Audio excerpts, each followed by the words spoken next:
Hey guys, this is very interesting question. A class has 5 boys and 7 girls. If a teacher randomly picks one student, what is the probability it is a boy? Now let's solve it. Solution. Total students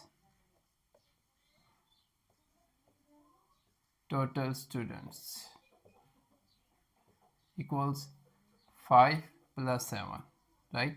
5 plus 7 equals 12, right? And the total boys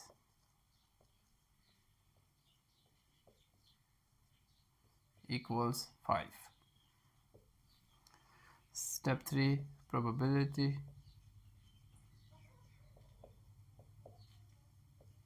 equals 5 divided by total students 12, right, equals 0.417, right?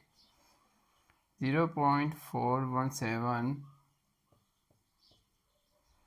times 100% equals 41.7%.